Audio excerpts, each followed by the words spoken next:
on a Midwest College Football Podcast, joined by Clinton Boring. My name is Ryan Sadkowiak. It is Monday. It's still Monday, right? Unfortunately. September 15th. I am so backwards because of my lack of sleep the last 2 weeks. So, yeah, man, here we are. It's the official start of week 4 of the college football season, which it's going by too quickly, but also not quickly enough, if you know what I mean, because I'm over watching my team give up 900 fucking passing yards a game. Anyway, Clinton, how are you doing tonight? I'm great, man. My upload percent was back in the it's up in the upper 90s again tonight. It must be something about sitting on my couch Yeah, directly behind me. you got a dead zone in your basement or something. I'm doing good. If I'm a little shaky on the voice tonight, folks, we had a fun flag football game on Sunday, so I'm just starting to get my voice back, maybe losing it more as I talk to patients all day long. But you're right, Ryan. It feels like it's going fast. I'm excited that we're getting ready to enter into some actual Big Ten play. And then maybe we can, once we fully settle in here with the MAC joining their MAC games, maybe we can get a little segment where we do a little 2-minute drill of MAC pick'ems at the end of our pick'em shows that go through that. But week 4 does not feel like it should be here yet for the sport we love. I'm curious, do you feel like the season goes any faster in the last 2 years since we've done the podcast? Because I feel like it goes quicker now.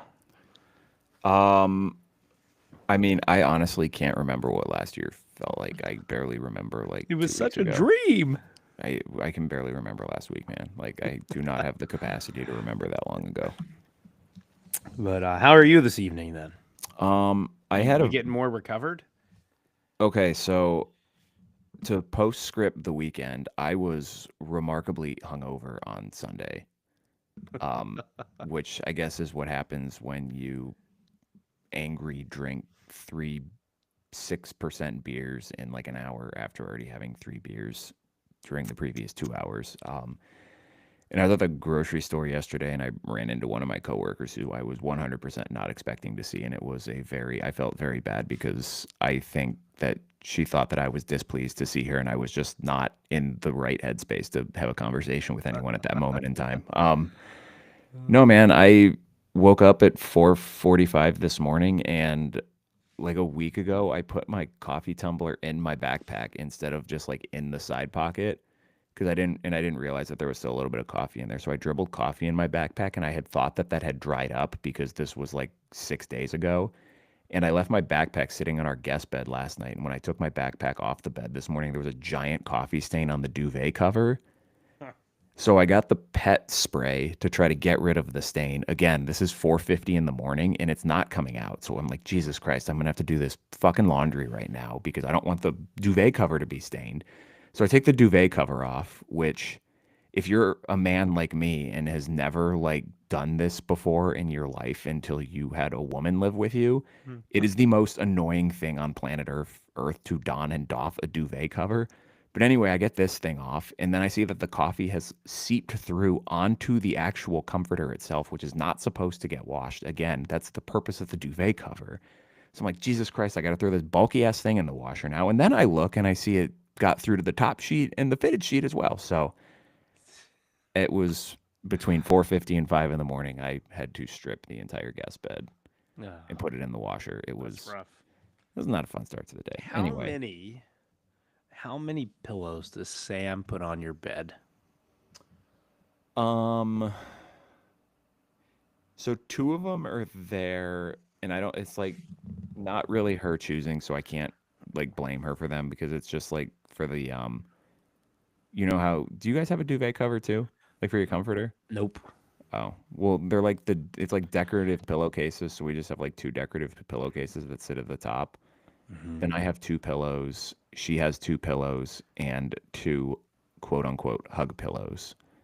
So she's responsible for 4 of the 6 pillows that are on our bed. We have 1, 2, 3, 4, 5, 6, 8, I think. And then most of them get thrown on the floor because they're for decoration. Oh, see, all of ours stay on the bed. Even the 2 decorative ones sit at the top because I don't want to like smack my headboard in the middle of the night. And also Lucy will kind of like lay into them. Gotcha. And realistically, she just uses my second pillow as well. So We then sleep with pillows. Then it's technically three, one for each of our heads, and then she has a body pillow that sometimes, if I'm, I guess, essentially spooning her, the body pillow, I will say, "Hey, pull that through your legs a little bit, so I can pinch it between my knees." And then I guess I don't know, maybe it's a 30-year-old thing, but I find a body pillow or a pillow between my knees is comfortable. I don't know. Never I used to do. like that. I get the allure of that. I'll go like sheep between the legs because I don't like my thighs Hmm. rubbing against each other in the middle of the night. I'm down with that. Oh, did he shake it? Oh, he shaked it. What is the Aha! how Houston far -2.5, still alive. are you way ahead of me? Yeah. I I have must be. Baker just threw a pass to Mike Evans. Oh shit, I'm like a minute ahead of you. My bad. No, you're fine. I probably just need to fast forward.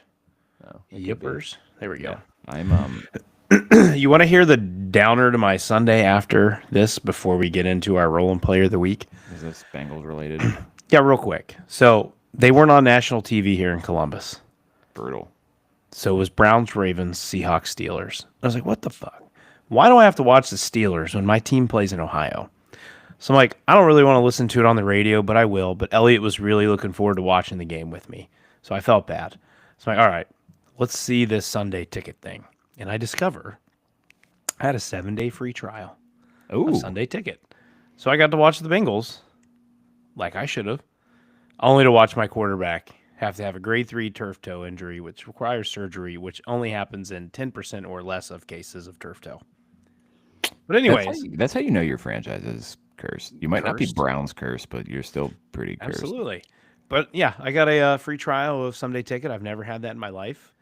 I guess I may have to keep it now so that Elliot can get to watch the Bengals because I don't know how much we're gonna get on TV now without Joe Burrow. Yeah, that's brutal.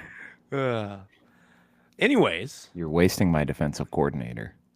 no, he did pretty good. His defense forced, I think, 2 turnovers inside the 20-yard line. So I think the Bengals have 4 picks through 2 weeks. So they've been pretty good. Yes, and Notre Dame has won. All right. I think we're getting close to our special guest joining us. So, Ryan, you got my special music queued up? Yeah, and then I just freaking lost it. There we go.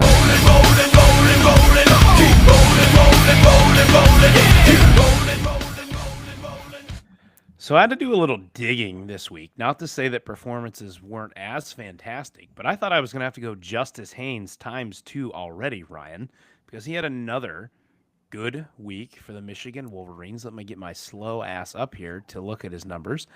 He had 14 carries, 104 yards, 7.4 yards per carry, and 1 touchdown. But I also almost had to go Bryce Underwood with 9 carries, 114 yards, 2 touchdowns. But as Sonny welcomes into the show, how you doing, Sonny? Doing fantastic. How are you gentlemen doing today? We are Oh, good. We're Great. just getting Great ready to have you here, sir. we have an award every week we give out. It's called the ITP Rolling Player of the Week. And Okay. so it's our top rushing or running back of the week. We almost had to give it to a quarterback this week, being Bryce Underwood. But Yeah. for all of you tuning in, Indiana running back Kobe Martin, 11 carries, 109 yards, 2 touchdowns, and a 9.9 yard per carry average is the week 3 inside the pylon rolling player of the week. Now to Ryan to introduce our star guest of the evening. That's a hell of a segue too, Clinton, because speaking of Indiana, we are going to have a little mini preview of the Indiana-Illinois game, the Battle of the Eyes. I'm so excited for this game this weekend. Sonny Verma from Talking Illini, from Locked On Illini, from On3, from a bunch of different places, sir. Thank you again for coming on with us. How are you doing today? I'm doing fantastic. No, I always enjoy your guys' show, and so anytime the opportunity arises that I can hop on for a few minutes, I'm going to jump at it. I appreciate the offer. I appreciate you being with us Saturday night to wallow in my misery with me. That's very kind of you. I was in a pretty good mood on Saturday night after that win, so yeah, I wanted to come stop by and say hello in the chat. I appreciate that. I wanted to start this conversation off by asking you, Sonny, do you think the college football world in general is prepared for the amount of smack talking that is going to occur between these fan bases this week? Because it's already at a 12. It's, honestly, God, it started in the off season.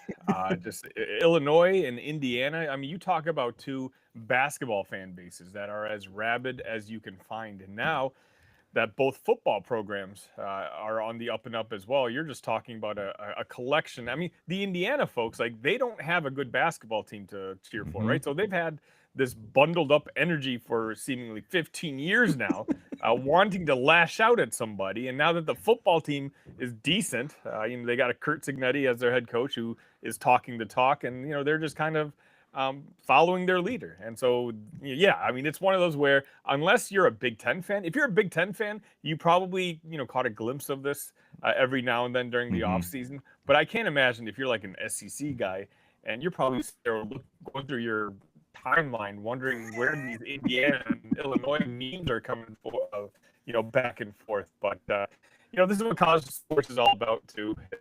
Sometimes you have the smaller brands. Just because you are a smaller brand does not mean that you don't have the followings that some other schools have. Like, they're just as passionate.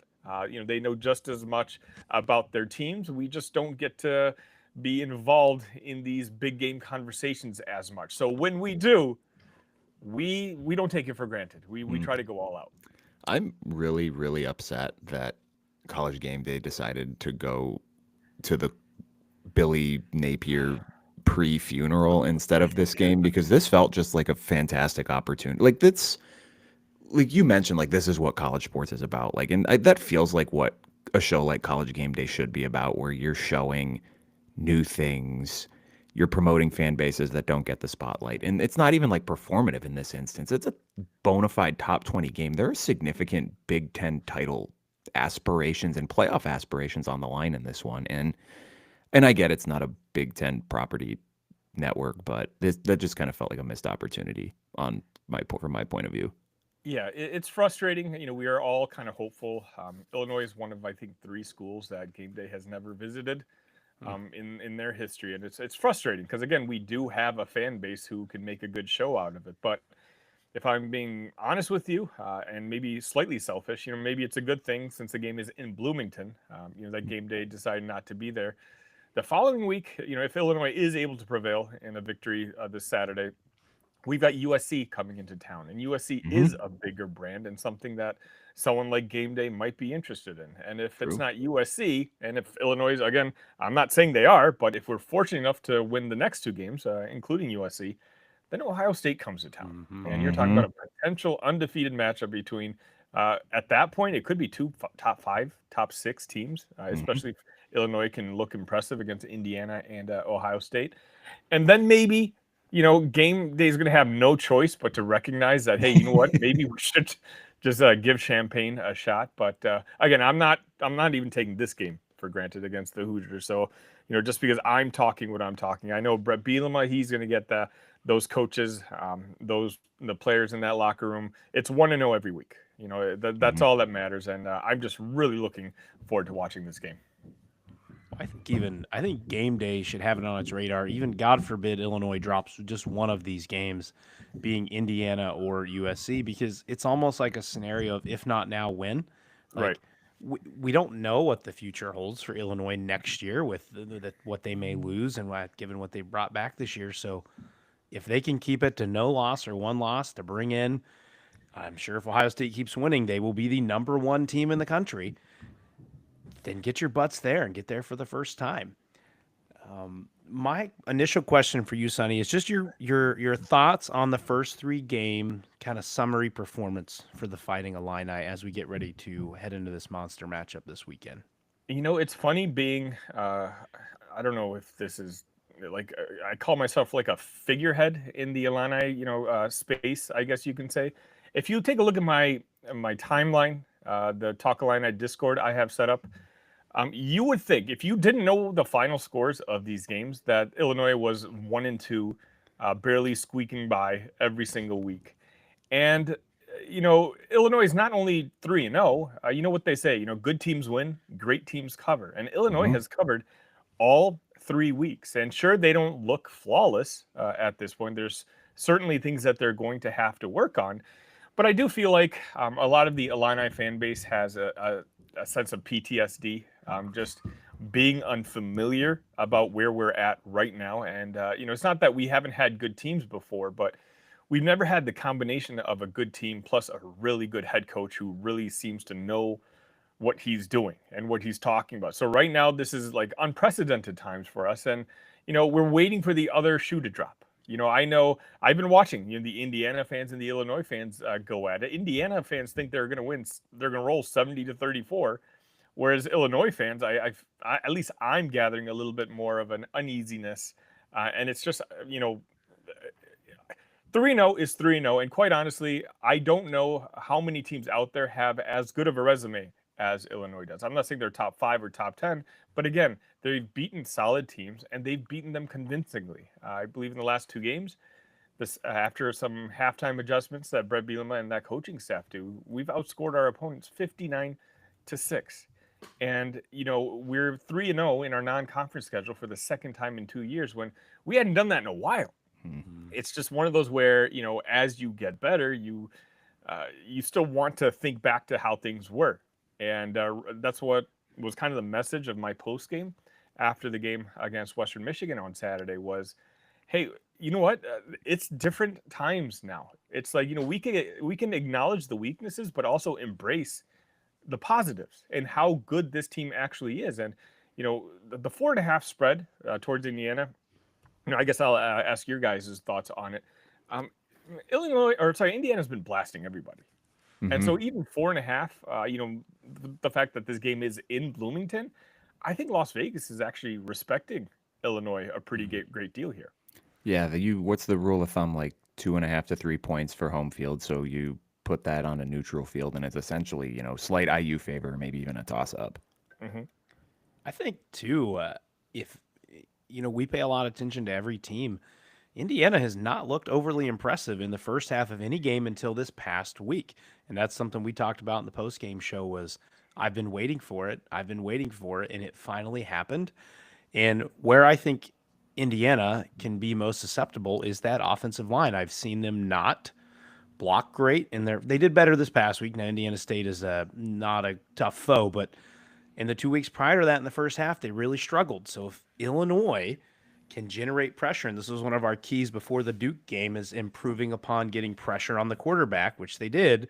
If they can do that to Mendoza, they've got a damn good shot to not only cover that spread, but win this game outright. Yeah, I talked about it on today's episode of Locked On.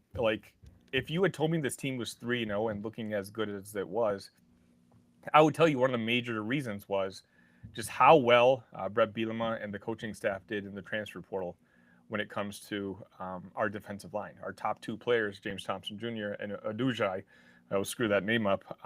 They've been absolute hits when it comes to the defensive line. And, it's the offensive line on the Illinois side has struggled itself as well. And so it's, in a way, these 2 teams kind of mirror each other. But for me, it's just, I think it's fresh in everyone's mind that Indiana won 73-0 on Friday. It's a game that not because their teams were probably not playing. A lot of people had it on in the background or whatnot. And Indiana looked like last year's Indiana. Mm-hmm. I don't know necessarily if that's the case, if this year's Indiana is as good as the team last year. And Illinois was only up 10-0 in the first half against Western Michigan. And again, there were areas of concern when it comes to Illinois. But, ultimately they won 38-0. And so it's one of those where I think there's a lot of recency bias here when it comes to this football game. But as Brett Bielema said in his post-game press conference, he's been planning for Indiana since last fall. He's always said that this is a game that he's kind of earmarked. And so I'm really looking forward to this matchup. What do you view as or when you're kind of looking at this, what do you think the biggest key to this matchup is going to be? Because I'm super fascinated by both quarterbacks. It seems like, again, say what you want about the level of competition, but it seems like Indiana's finally got Fernando Mendoza and his receivers in a little bit of a rhythm.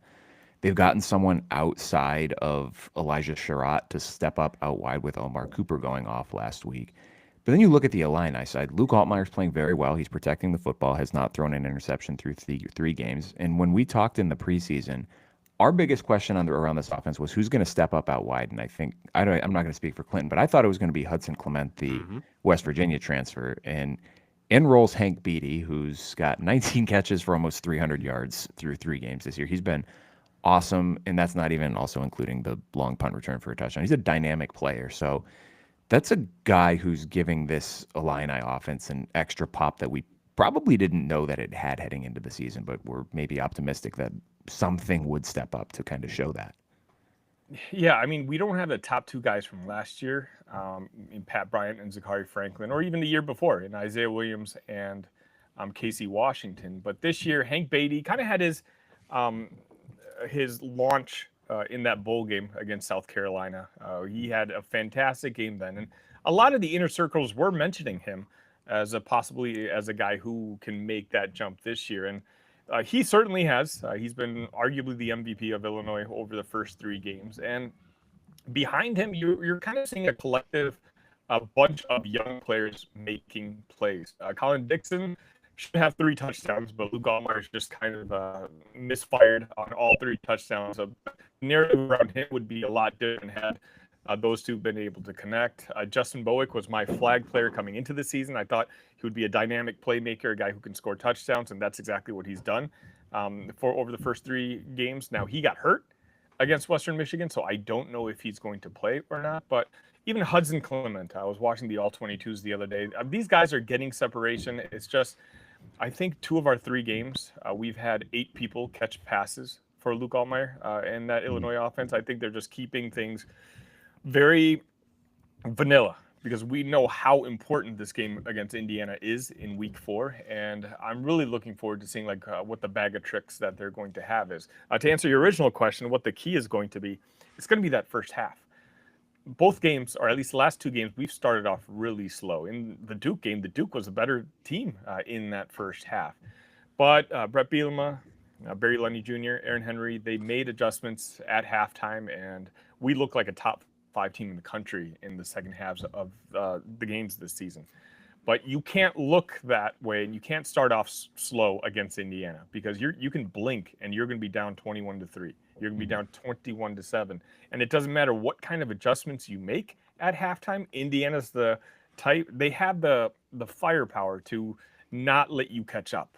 Even if you outplay them in the second half, if you give them a big enough lead, Indiana's got good enough players, and certainly it seems like they've got a good enough coach that it might be too much to overcome. So for me, the number one thing I'm nervous about, the number one thing most Illini fans I think are nervous about coming into this game is we can't start off slow like we have the last 2 weeks, because at that point, game might be over at halftime.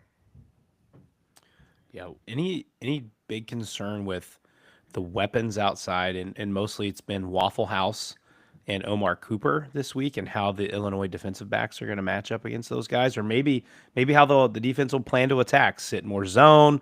Are they going to play man? You know, the defensive backs have been pretty divisive too.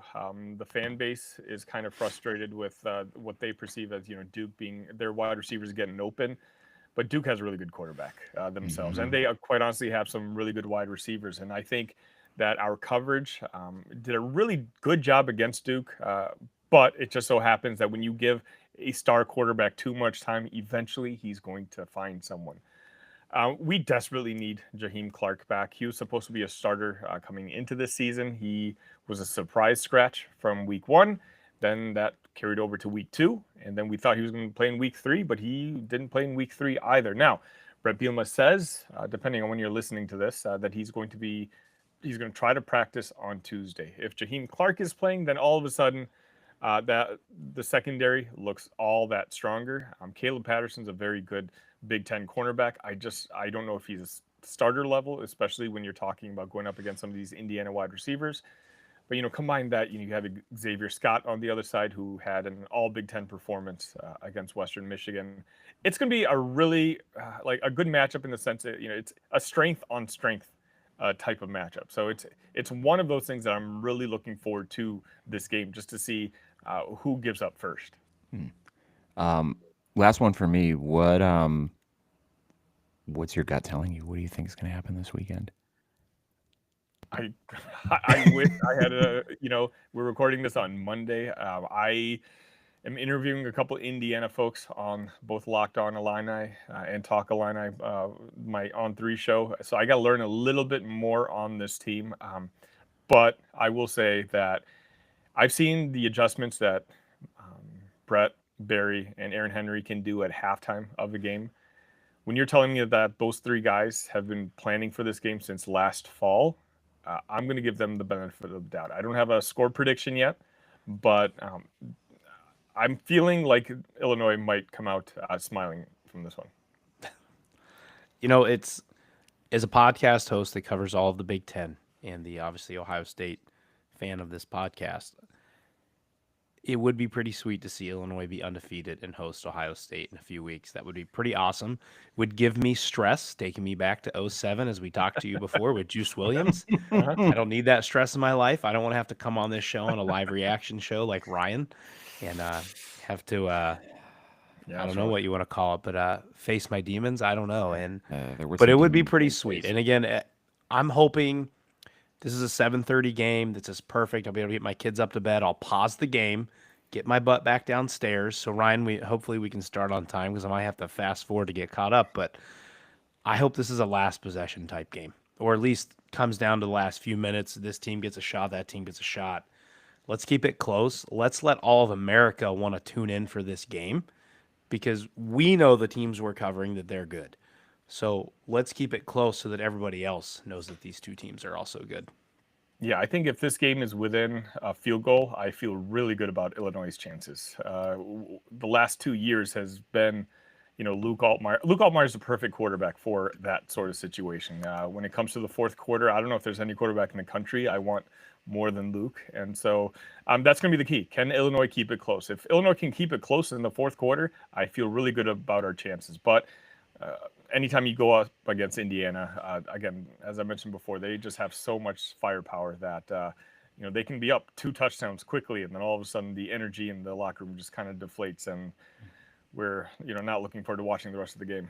However, one caveat here, asterisk, Indiana played 2 ranked teams last year, did not win, and did not play well. They are playing a ranked opponent on Saturday. So and we'll I'll see add if to the that, streak continues. Illinois was 4-0 against ranked opponents. Yeah. In So 2024. Something's got to give. We'll see. But yeah. All right, Mr. Sonny, thank you for joining us tonight, helping us preview this game. It's a pleasure, as always, sir, to have you on with us. Thank you so much for having me on. And hopefully we'll come back on. Maybe we can preview an undefeated Ohio State versus undefeated Illinois game. That would be fantastic. I would be happy to sit down and chat with you on that one, my friend. Appreciate it, guys. Thank you. Thank you, Sonny. Take care. And that was Awesome Sonny guy. Verma joining us to help us break down the Big Ten game of the weekend. I'm excited for this one, Clinton. Before we get into our next Met segment, I do have a question for you. Why is Lincoln Riley and USC's general manager releasing a statement begging people to come to their football game this weekend? Because they stuck it at Trojan 11? family. This week, our football team returns to the Coliseum for our Big Ten home opener. The start to the season has been successful, but we know that our biggest battles lie ahead, and winning them will require more from all of us.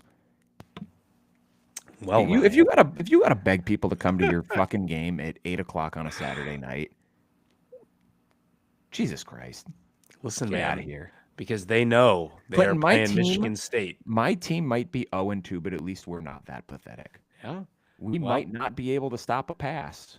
We might not be able to stop a run. When Sparta comes to town, you must call out for all ye faithful, all 50 of them, to come support your team. By the way, Clinton, that's an 0-2 Notre Dame team that's still ranked higher than a 3-0 USC team. Just saying, not one spot in front, 24-25.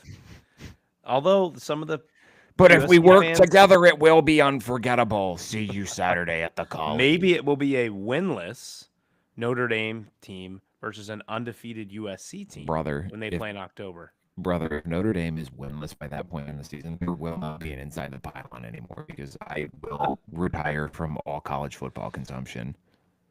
Oh boy, that would be rough. That would be rough. No, I'm slightly saddened by this. I know you and I will be live doing the reaction show, but my ass is not going to be able to stay up all night for that. Like we're gonna do our there's show while we're 0% on, and I'm going chance. to bed.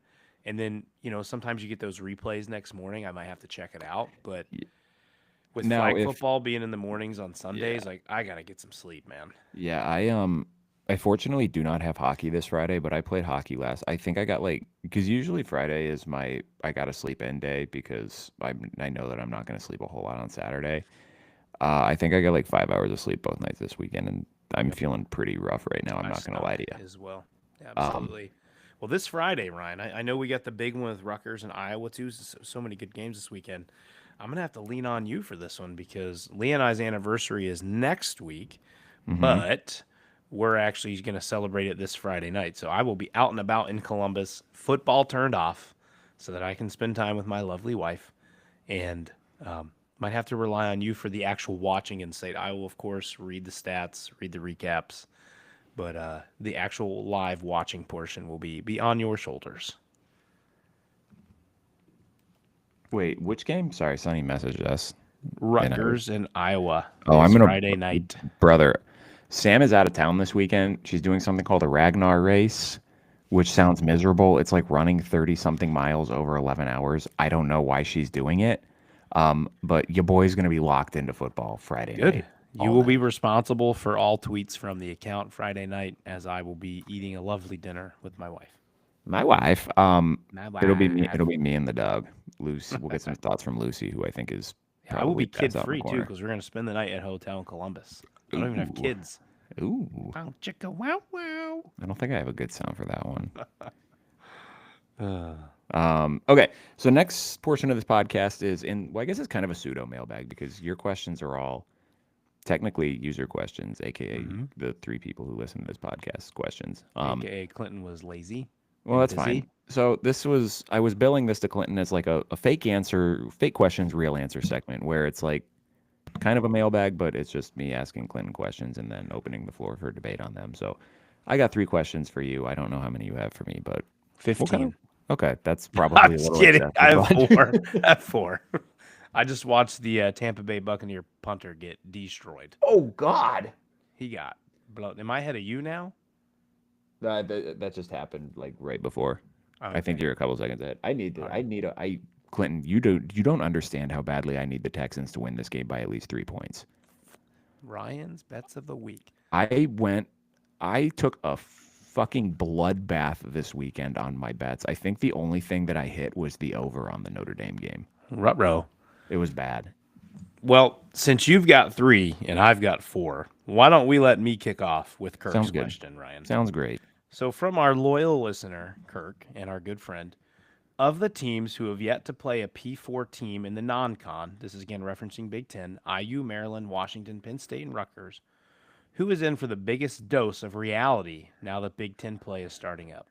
You said IU, Washington, Maryland, Rutgers, Penn State. Penn State. Who's in for the biggest dose of reality? That's a great question, Kirk. Oh boy. Come on, CJ, you gotta hit that throw. Hey, Oh, that's a. quiet.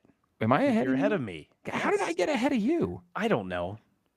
Um, boy, that's a tough question.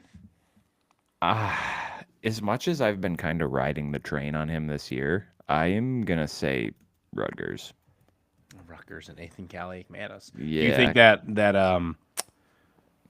that dose of medicine starts on Friday night with the well, Hawkeye defense? and I think that might be part of it because their next 2 games are against 2 really good defenses, and I know Minnesota didn't necessarily have the best game against JKS and Cal on late Saturday night, but I don't know. I'm kind of willing to maybe overlook that a little bit because of the weird body clock game. It's a 10 p.m. or I guess 9 p.m. body clock start for them, but that's still a really good defense too. And again, no disrespect to our Bobcats or Miami of Ohio or Norfolk State, but those are not exactly stingy defenses. And now you're getting a defense that has traditionally been one of the best units in the country.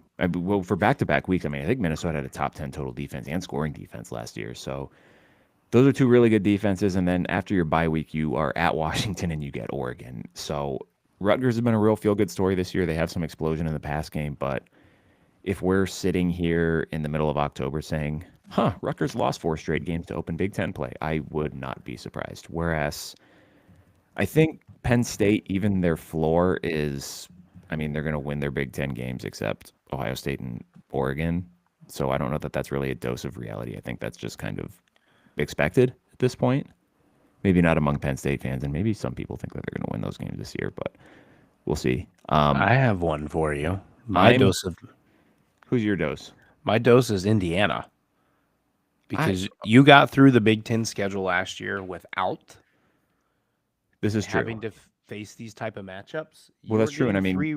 Well, I was not ranked. oh yeah, you I get guess Illinois at then you Kinnick. go to Kinnick. You get a bye week, but then you got to go to Oregon. That's true. There is a universe And where Indiana is 3-3. there's in also 4 weeks. potential. I would need to pull their schedule up fully, but if Michigan State beats USC this weekend, We don't you have could to be worry about that, facing bud. a solid Michigan State team. No, but No, they it's have the next three though. That's it's your dose of so medicine. USC by Nebraska, UCLA. I Oh, think they're probably going to undefeated. No. lose. Yeah, they're going to lose 2 of those games. 1 and 2. But yes, the next 3 is a dose of medicine because you That's didn't actually face any stretch of no. this That's last year. That's a really good point too. Because I knew they had Oregon. I forgot that their Big Ten play was Illinois, then at Iowa. Yeah, because I mean we talked about this in the Big Ten Roundtable episode, and I still have not gone back and reconfirmed this number, but there were 6 teams in the Big Ten last year that finished outside the top 60, and SP Plus and Indiana played all of them. Yep. So, and then the one of the 3 that they did not was Ohio State, and they got their shit kicked in. So that's I mean, massive realistically, that's like if you're looking at like the 2-year cycle Big Ten schedule, these next 3 games for Indiana are probably the second, third, and fourth toughest Big Ten games they've played over this in the Kurt Signetti era. Yep. This is good very point. much a do or die stretch for them. If they go 0-3, there's 0 shot to make the playoff. Oh no, I If agree. you go 1-2, but your lone win is Iowa, and you lose to both a ranked Illinois and Oregon, I think you're going to be probably sitting on the outside looking in, depending on how many 10-2s. Well, they'll have to. They still have Penn State then. If they beat Penn State, I think have to clip that's Penn a 10-2. That's a 10-2 that would get them in. Yeah, but it's a tricky next piece, and I think part of it's even trickier is you give them the slight edge because Illinois is at home, but at Kinnick, even with a bye week, you're at Oregon. Yeah, and this could be an Oregon team who knocks off Penn State in Happy Valley and makes it sad or depressed Valley. So that's a monster. And we saw Ohio State, and you hear about what the beat reporters and Ryan Day and people say. Autzen Stadium's crazy. It's 55,000 person stadium, but it's the decibels of like jet engines. It's so loud that Ryan and I will get the experience here in about 2 months exactly. Yeah. To this date, which we are thrilled about. Do we have tickets to that yet? No, I need to do that this week. That's on me. Damn it, Ryan. I'm sorry. Well, Clinton, I swear to God, Houston kicking field goals here. If they kick a field goal to win this game and I lose my bet, I'm not going to be able to afford to buy tickets. You have to quit gambling, friend. Yeah. Anyways, what's your first question? Well, so I have this one I have phrased as a true-false question. And it's a nice segue off of what you were just talking about. True or false, the Illinois-Indiana game is a make-or-break game for both teams. So I can look at it as the fact that it makes them if they win and it breaks them if they lose, or do you just want one side of that? It's more of it breaks both. them if they lose. Both. I think it is true. I think, especially if this game goes awry, I think we can certainly look at Indiana and say they have the more explosive offense and the bigger firepower. Are we in agreement with that? Yes, I think that's fair. I think if there's more likely a chance that someone gets their doors blown off, I think it would be Indiana blows Illinois' doors off. And I think that's a huge punch to the gut with USC coming to town and Ohio State coming to town. Actually, are they at USC? No, they get USC home. And then you get Ohio State. But if you get downtrodden by Indiana, that's a gut punch. Yeah, Whereas if Indiana loses this game, to me, I think Indiana's losing it close. I shouldn't say never, don't live in absolutes, but there's a smaller % chance in the fact that coming back, holding, that Indiana gets their doors blown off. So I do think it's make or break, though, because if Indiana loses, now you got to find a way to rebound on the road for your next 2 games with very tough opponents. So. Yeah. No, and I think, and that was kind of the spirit of which that I was thinking through this lens as well. Because whoever loses this game, your season certainly is not over. You still have opportunities on this schedule left to make noise. Like if Illinois loses this game and then they go beat Ohio State, I mean they're in the thick of the playoff discussion then. But I kind of view this as whoever loses this game, I wonder about kind of the overall psyche of the team, given that it comes at difficult points on both schedules. Not insurmountable points, but also a very challenging string of games. We've talked about what both of these teams have on the horizon. And I mean, you look at like Indiana, like if Indiana loses this game and then they, have a little bit of a hangover and lose at Iowa next week, which wouldn't be the worst. I mean, wouldn't be the most unheard of thing. That's a very difficult place to play. I mean, all of a sudden you're 3-2. Your 3 wins have all come against non-F or non-Power 4 teams, and then you're coming out of the bye playing Oregon, and you get your shit kicked in that game. Then your season, like your being in the national discourse at that point is over. Like everyone's gonna forget about you, and the cracks of, oh my gosh, look at Sig, he's got to play actual teams, and they got creamed. That's going to be permeating the discourse, and that would just be a demoralizing place to be if I were an Indiana fan. And you look at Illinois, I mean, I don't remember when we talked about this, but if you lose this game to Indiana, even if you beat USC, but then you lose to Ohio State, like, all right, well, you lost to the 2 probably best teams on your schedule. Even if you go 10-2, do you have the ammo to make the playoffs at that point? I'm not sure. So, well, if you get down to a comparison against a 10-2 Notre Dame team who has no ranked wins, possibly. well, Clinton. USC, there goes Nicky Chubb. There's your touchdown, Ryan. There you go. You are way ahead of me right now. Oh. That's okay. I needed that. That's good for me. Chubby time. Listen, he's a marvel. What a player. Love Nick Chubb. Love me a little Chubb. I Just love a that little he's. Chubb. I love Just that a he's. little bit. Like, there's nothing little about that man. Have you ever seen videos of him squatting? Yes, he's Where he's an got that- absolute behemoth. Where he's got that like the real thick bendy bar, and he's just like throwing 600 pounds around. It's like not nothing. bending, you're not lifting, right? That's my motto. Jesus Christ. Herniated disc in the basement. You got to rely on a 5-year-old to pick up 500 pounds off of me. That'd go really well. Elliot, get your mom. Never mind, she can't get it either. I'm just gonna die. Yep. But yeah, I think that was kind of the lens that I was looking at it through. That I think if you win this game, it's a tone setter. If you lose this game, then I don't know that I think both of these teams are probably mentally strong enough to not let the doubt seep in. Like, but then the discourse around the loser is going to be a little, well, is this team actually for real? Can they beat good teams? All right. Well, my next one, these next 3 come from Adam. My next one is going to play to your heart, Ryan. And again, remember, Adam asked this question, not me. Does Notre Dame need to start thinking about putting together an easier schedule to avoid an 0-2 start, putting their playoff hopes in jeopardy, even with the expansion? So do you take the SEC route and want to play easier out of conference, or the Indiana route? I mean, I don't hate playing the like the showcase game to start the year. I think it's a good test measure. But playing 2 consecutive, like even if it's like 2 of your first 3 games, but you get a game in there where you can kind of work some things out, would probably be a little nicer. But I don't know. I think if you want to fashion yourself as one of the contenders in college football, you have to put yourself against the best teams. And I mean, 0-2 looks terrible on the record, but when you break it down, ultimately you were in 4th quarter games with 2 of the top 10 teams in the country where it came down to essentially the last possession. I mean, the A&M game came down to the last play of the game. Mm-hmm. So, I mean, they're right there. I mean, they have a lot to work on. I have little confidence that they're going to win 10 straight games because the defense looks like boiled poo right now. But it's a sucky place to be, but also you have to feel good knowing that it's not like if you got your shit kicked in, then it's like, okay, we need to do something a little different here. But I don't know.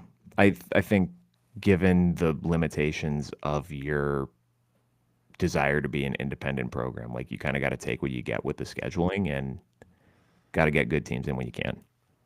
Yep. I agree. That I don't need an answer to that question. I think That was purely all you. I think the one way you solve that, because this is like, if you're really in a conference and you had to deal back-to-back tough conference games every week, that's what it would be like. But Oh, for sure. Yeah. we can't And I have mean, we can't have nice things. and it's weird being like right at the beginning of the season, but also, it is what it is. Also, I would like to say that the discourse about whether or not Notre Dame should be ranked right now is the dumbest thing that's happened on the internet. And of all the dumb things that happen on the internet, it's like, why are you people so worked up about this? Because it's going to work itself out over the next 6 weeks. Either they're going to win the rest of their games and they're going to make the playoff, or they're going to lose to Arkansas in 2 weeks because they can't stop Taylon Green. I forgot they played Arkansas until somebody brought that up today. A patient Clinton? of mine, I was like, holy Clinton? shit, Ryan, you might need to be scared. Clinton, there are 2 teams in FBS this year who started their season playing 3 consecutive games against Power 4 teams. Can you tell me who they were? 2 Three teams. straight Power 4 games? 3 straight Power 4 games to start the season. There were 2 teams in the country that did that. Well, it's clearly Notre Dame is one. Notre Dame and is it's one. OU. And it is OU. OU plays some garbage team this week. Notre Dame plays Purdue, who's also a garbage team, maybe. And then Arkansas. Notre Dame's the only team in the country who opens the season with 4 consecutive Power 4 games. And despite the fact that they have 0 wins, Clinton, they have as many wins against P4 teams as 5 other teams in the top 25. So spare me this. They don't belong there bullshit, because why does Texas Tech belong there? Because they beat the shit out of Kent State. Who gives a fuck? Indiana beat the shit out of Indiana State. Who cares? Well, Are you more confident that you know that Notre Dame's a good team right now, or that you know that Indiana's a good team? I don't know that I know either is a good team. We've seen Notre Dame play 2 fourth-quarter games against a team that's currently number 3 in the country, and a team that's currently number 10 in the country. But my piece always goes back to good teams find ways to win those games. Bad teams find ways to lose. I'm not saying Notre Dame's bad. No, but again, that's the saying. If that's the argument you want to have in week 6 when we have more data, that's fine. In week 3, when half the country has not played a game of consequence yet, I truly do not care. Like Penn State, Clinton, if Penn State played Notre Dame's schedule right now, they'd be 0-2, and we wouldn't even be talking about them, because they would have gotten their ass here would be my kicked by Miami. pushback. It's just not Notre Dame. If Ohio State were in the same situation, I would also say they should be unranked. No, and I'm not, like, I think it was Updog. I tweeted, I'm not saying they should be ranked, because I wouldn't rank them. No, but I started that. I put out the tweet. Well, I know, but then they replied, and I'm like, and I just kind of told them what I told you. I'm like, I mean, if you want to make the argument that they should be ranked still based on, well, I've seen them play 2 tight games against top 10 teams, that's fine. I wouldn't do it, but I'm also emotionally scarred by this team, and I'm kind of salty that they put me through what they put me through on Saturday night. But I like it. It literally doesn't matter at this point in the season, and getting worked up. And as I'm here getting worked up about it, I truly don't care that much. But. No, you're honestly the one that makes me more hesitant with Notre Dame, because you know them better and you're nervous about the defense. That makes me question the next few weeks, jarring, right? Because, and I think it might have been Pete Sampson on his post-game podcast who said this, but I was already thinking it. Like, if Notre Dame lost their first 2 games like 17-14 and they lost this one 21-20, I think you'd feel far more confident about where they are, because, well, the defense clearly carried over even with the new play caller, and we figured the offense would take some time to catch up, and that's perfectly fine. But when you're like letting guys just run, like they had just pinned Texas A&M. I think it was in the 3rd quarter, and I don't remember if it was the first down play or the second down play. I think it was Concepcion just blew right past Christian Gray, and Marcel Reed overthrew him by about 3 yards. But if he hit him, it was a 97-yard touchdown. Yep. Like, they did not look good defensively at all.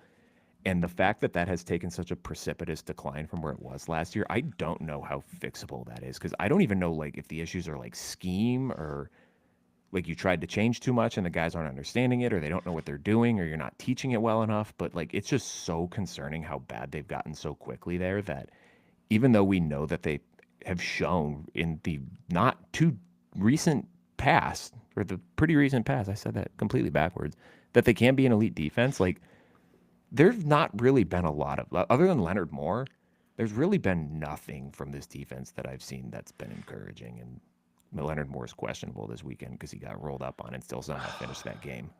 Got to catch that ball, Mecca.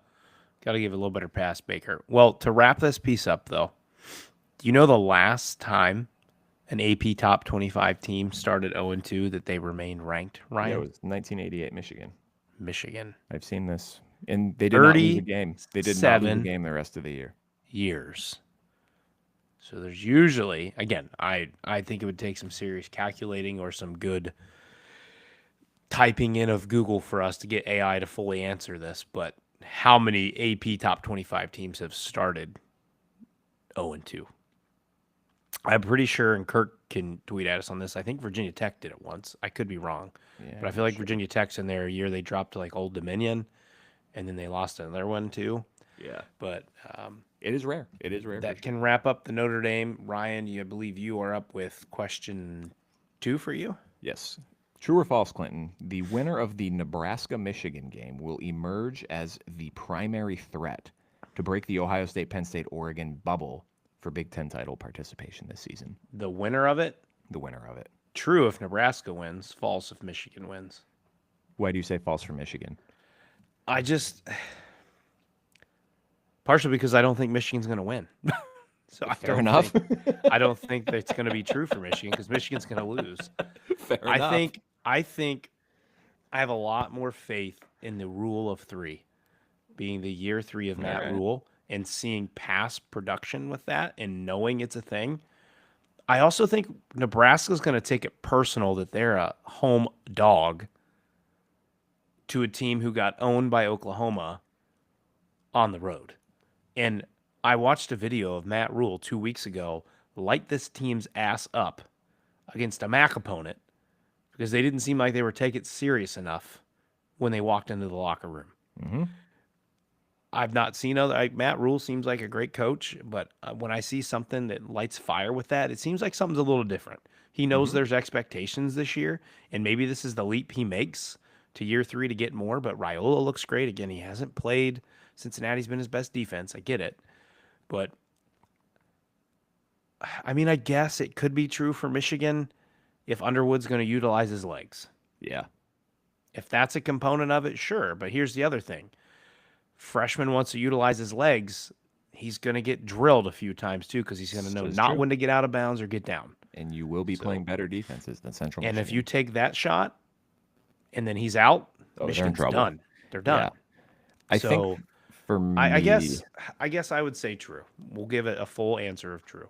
So I think for me, this is more of a schedule thing. And you look at what these teams have coming up. And I think, get him down. Oh, you got to get him down, motherfucker. Oh, Clinton, I swear to God, if I lose this bet, I'm going to have a meltdown live on air.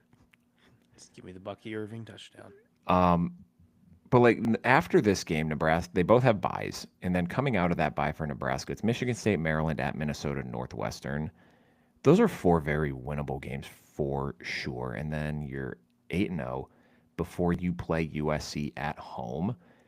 If you get through that game, I don't think UCLA is going to be a challenge the following week, even in the Rose Bowl. You're heading into a bye before going to Beaver Stadium at 10-0. You're firmly in the Big Ten title and playoff conversation. With Michigan coming out of that bye, you get a Wisconsin team you should beat. You're at USC. That's going to be a challenging game. You have to host Washington. That being at home is a big advantage. But again, I think Washington's going to be pretty good. And then after that, your next 4 games are against teams that they probably should beat before Ohio State. So I think there's probably a little bit more resistance for Michigan than there would be for Nebraska. But I do think whoever does win that game, like that's going to be kind of the top of that next tier outside those top 3, in my opinion. Ryan, just so you know, I am less than 9 points away from dropping 300 points in Cutthroat this week. That is almost doubling me up because my team was poo. Well, we'll see if Jamar Chase can drop 47 week after week with Jake Browning continuing to throw him the ball. All right, next question for me. Does the winner of Illinois versus Indiana make the Big Ten title game with Penn State not looking so strong? And then he's saying OSU and Oregon being the real contenders otherwise. You proposed this like back in the spring. You brought this up, I believe. Or like heading into summer like June. Yeah, that sounds like something I would say. Bro, no one's covering him. Oh, Clinton. This not good. This is not good for you, boy. I don't know if they make the Big Ten title game. Wouldn't that be spicy though? You get So a new fan base in Indy. in theory, if Illinois wins this game, I think they would be more likely to, because really the toughest landmine. I mean, I don't think they're going to beat Ohio State, but I mean USC is going to be tough. At Washington is going to be tough, but I mean they should win the rest of their games. So in theory, like you're probably looking at what 8-1 in Big Ten, 7-2 in Big Ten at worst. Huh? Indiana's a little tougher because you will have to beat Oregon at Oregon and Penn State at Penn State. I'm gonna say no. That's a lot of faith to put into teams that haven't necessarily shown Yep. that they're Could you capable of week in imagine? and week out competing with the big boys yet. Dude, we got to, I mean, I think I will already be there. But if my buddy's dad usually gets tickets every year, and if he doesn't, you and I might just individually have to look into going if Indiana makes the Big Ten championship. Well, honestly, I That think place if will it's, explode. I think it'd be really cool to go if it was like somebody off the wall playing, and by off the wall I mean like not Michigan, Penn State, Ohio State, or Oregon. Yep. If you got one of those teams in. Yeah. Yep. Well, we used to get that. Illinois would have the fast track. Illinois would have the fast track. Jesus, way to repeat yourself, idiot. Illinois would have the fast track in the West if it still existed. Yeah. They would take the West by storm. Mm-hmm. I don't think anybody put up a threat to them. Indiana would have to still be in the East. Ratchet White gets the touchdown and not Bucky Irving. That's Wait, did he score? yes. You fucking asshole. You suck. God damn it. All right, next question, Ryan. Clinton, I hate football. This shit's so dumb. This is why I don't bet on games. So stupid. I'm quitting betting forever. The last question that I have for you, if I can remember my phone password, if Wisconsin loses to Maryland this weekend, are we officially starting the clock on the Luke Fickell's getting canned? Do we have any early word on Billy Edwards? I have not heard. I've not seen anything. Because he came out pretty quick last week. I feel like maybe by midweek and said that. But yeah, I think you do, man. I know they just gave him the 1-year extension. Everybody acted like that was a big deal, but like it's one more year. Yeah, it's not What really. does it matter? I think you do. Let's see. I mean, September Maryland, they're a tough thing. I think Wisconsin gets a shot though. Like there's what that was their center who got hurt last week. I think he came back in. I don't know if he finished the game, but yeah, I think Fickell his clock's ticking. He's gonna need to pull some magic and some upsets later this year to be able to keep himself. But then I think back to what Rajiv said, and next year's schedule gets a lot easier.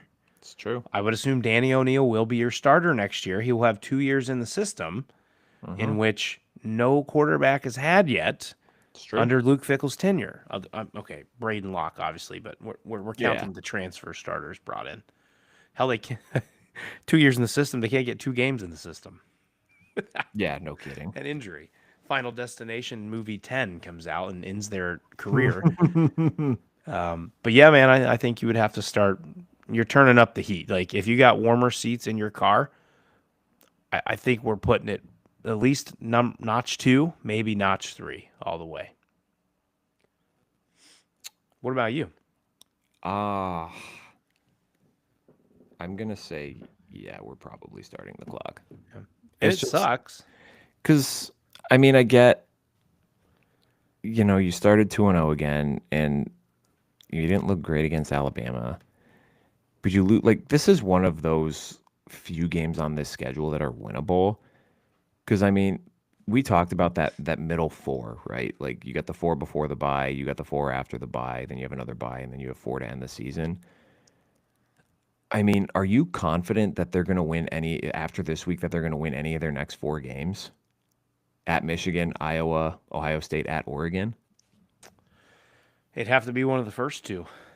They don't have the horses to beat Ohio State or Oregon. And then after that, you have Washington, at Indiana, Illinois, at Minnesota.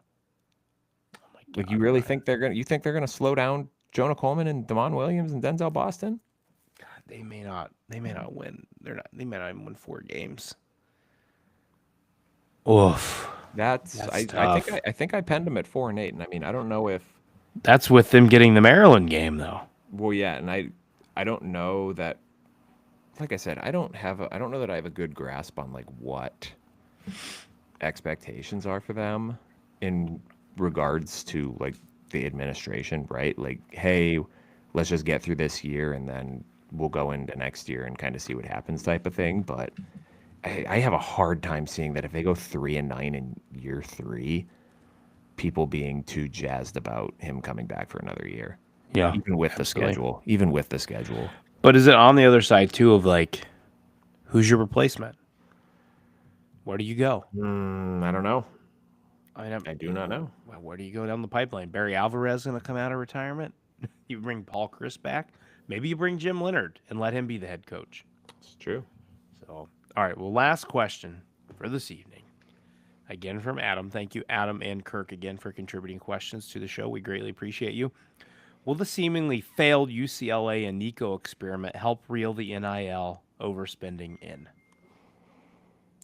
I don't know if it'll help reel it in, but I do think that it'll maybe be a cautionary tale for, I don't know how, and it's hard to say like how often that will occur because I think oftentimes that stuff gets kept behind closed doors and we don't ever hear about it. And then when it does happen, it's all anyone talks about. So it kind of makes it seem maybe more frequent to happen than it actually happens, if that makes sense. But I do think that it will make a half dozen or maybe more players think long and hard about just upping from a good situation because they want more money, because they see what can go wrong now. And again, that's not something we might ever hear about, but I've heard, I mean, obviously they get a free chance to transfer, that speculation that Nico could transfer out of UCLA now that Sean Foster's gone. yeah, but who's going to take him? Well, that's my thing. So here he can use it as the cop out, right? Like he's in a horrible situation that he realizes, I'm sure, that he screwed up on. Now his coach got fired, and he can say he's entering the portal because the coach he wanted to come play for is gone. And that can be his reason. But I think if he has to transfer again, Ryan, I think he's G5 bound. I would probably agree with that. 100% G5. There's no one in the Power 4. I shouldn't say no one. Somebody like I don't know, Purdue, Louisville with Jeff Brom. He's all about the Maybe transfer Jeff Brom. quarterbacks. Yeah. And So I shouldn't say nobody. Nobody Miller Moss was out prominent where he wants to be would want him. I It'd have to wonder. be a mid to lower tier P4, Yeah. if not top G5, looking to be a contender. Boise State, perhaps? Maybe Boise. I wonder if, I mean, I'm sure if it was going to happen, we would have heard about it by now, but well, I guess they've only UNLV? played, maybe UNLV. San Diego State. I mean, there's teams in SoCal that you can play Tulane's for. guy, I think he's young, so it wouldn't be them. Well, they got Retzlaff too. That's right. Yeah. Well, I much time do you have wonder. I can't find a. I'm trying to click through. There we go. Click on USC. I'm like, I'm trying to find someone on FBS schedules who's just going to get me to UCLA. I wonder. I mean, they have a bye this week, and then he can technically play one more game and then just opt out. And Take a I red wonder. shirt. Yeah, I wonder if like he's at a point where he realizes like I'm not going pro after this year, and I probably won't improve my stock enough after next year to go pro. Maybe he just like takes a beat on this season and transfers somewhere where he can get in the spring and still have 2 years of eligibility left to try to reignite his career. Florida State? Thomas I Castellanos don't- is done, I believe, don't after think this year. Yeah, I don't think he's a Gus Malzahn QB though. Yeah, I If think he goes there's to gonna Florida be- State, that's going to be DJU all over again. Yeah, I think there's just so much hesitancy from people. He almost needs to go to the low P4 G5 route, absolutely dominate. People buy his stock again, and he comes back again in 2 more years and tries to light it up. Listen, man, you burned the bridge with Tennessee. Like, again, Tennessee let Georgia sleaze out of that freaking loss. They should have had him, but you had a great thing. You got a little greedy, and that's what happens, folks. Yep, The grass isn't always greener. that's the truth. And like you and I both said, we think he got in the portal thinking some other big fish was going to come for him. And Josh Heupel is probably sitting there, any coach that wants to contact him about it probably didn't have great things to say. So why would a God, no. program who's trying to contend want to take that chance? Well, wasn't the Especially rumor like a too? Lincoln Riley. Remember, I brought up USC. Well, why would Lincoln Riley want to take the risk when his ass could be on the hot Oh, seat sure. Well, if it wasn't blows up in his face? wasn't too like the rumor that before he went in the portal, they were like reaching out to Oregon, and Oregon, like I don't know if it was Dan Lanning Lanning specifically. contacted Yeah, Heupel. it Yeah. was like, hey, just so you know, your quarterback is putting feelers out there. Yep. Yep. Crazy. I don't know, man. Well, there was the rumor that he threatened to opt out before the playoff game for Yeah, Ohio that's State. just insane.